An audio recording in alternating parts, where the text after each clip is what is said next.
मैदा हा स्टिकी म्हणजे एकदम आपण म्हणतो डिंकासारखा चिकट होऊन जातो जेव्हा आपल्या शरीरामध्ये जातो आणि तो शरीरामधून पटकन बाहेर टाकला जात नाही, आपल्या आतड्यांमधून पटकन बाहेर टाकला जात नाही.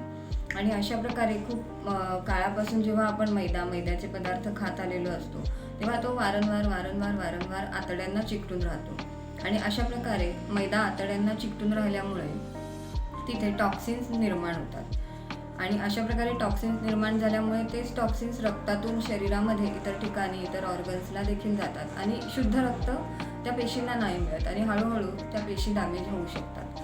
अशा प्रकारे म्हणजे त्याचा लॉंग टर्म इफेक्ट तुम्हाला इतर अवयवांवर देखील दिसू शकतो ह्या टॉक्सिन्स तयार झाल्यामुळे.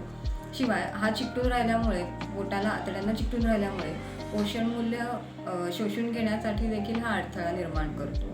त्यामुळे योग्य ती पोषण मूल्य योग्य त्या प्रमाणात किती खाल्लं तरी ती शोषून घेतली जात नाही आणि मग आपण म्हणतो की हा आजार का झाला, तो आजार कसा झाला.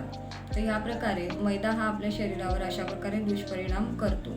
त्यामुळे मैदा हा खाल्लाच पाहिजे असा हट्ट न करता त्याला बरेच ऑप्शन्स देखील आहेत. जेव्हा आपण बाहेर जातो तेव्हा मैद्याचे पदार्थ घेण्यापेक्षा आपण रोटीपेक्षा आपण भाकरी प्रेफर करू शकतो. ज्वारी, बाजरी, नाचणी याच्या भाकरी असतात, चपाती असते, त्यानंतर मिलेट्स, त्याचा उपमा वगैरे अशा प्रकारचे वेगवेगळे पदार्थ आपण नक्की खाऊ शकतो जेणेकरून आपल्या शरीराला देखील त्याचा फायदा होईल, पोषण मूल्य ॲब्झॉर्ब व्हायला मदत होईल आणि जो काही दुष्परिणाम मैद्यामुळे होतोय तो होण्यासाठी देखील आपण टाळू शकू. ठीक आहे. तर अशा प्रकारचे व्हिडिओ करण्यामागचा हेतू हाच आहे की तुम्हाला जेणेकरून कळलं पाहिजे की व्हाईट पॉयझन्स काय आहेत किंवा खाण्यामध्ये आपण काय खाल्लं पाहिजे, काय नाही खाल्लं पाहिजे. वजन कमी करताना याचा एकंदरीत विचार आपण करतो आणि होलिस्टिक अप्रोचनी तुम्हाला गाईड करतो. त्यामुळे जर तुम्हाला होलिस्टिक अप्रोचनी वजन कमी करायचं असेल की नक्की मी काय खाऊ, कसं खाऊ, किती खाऊ आणि मला मॉनिटर करणारं कोणीतरी पाहिजे, मोटिवेट करणारं कोणीतरी पाहिजे असं जर हवं असेल तर मी तुम्हाला नक्की गाईड करेन.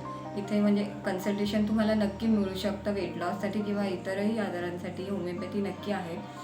वेट लॉससाठी तुम्ही मला नक्की संपर्क करू शकता जेणेकरून तुम्हाला healthy weight loss, fat loss with तुमचे जर काही आजार म्हणू शकतो आपण, थायरॉईड, डायबिटीज, BP असेल तर ते देखील कमी होण्यात आणि रिव्हर्स होण्यात तुम्हाला मदत होऊ शकते.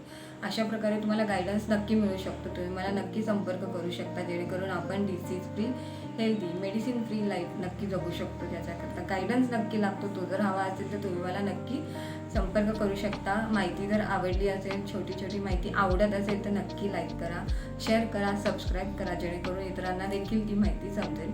तोपर्यंत स्वस्थ राहा आणि मस्त राहा. थँक्यू. Bye bye.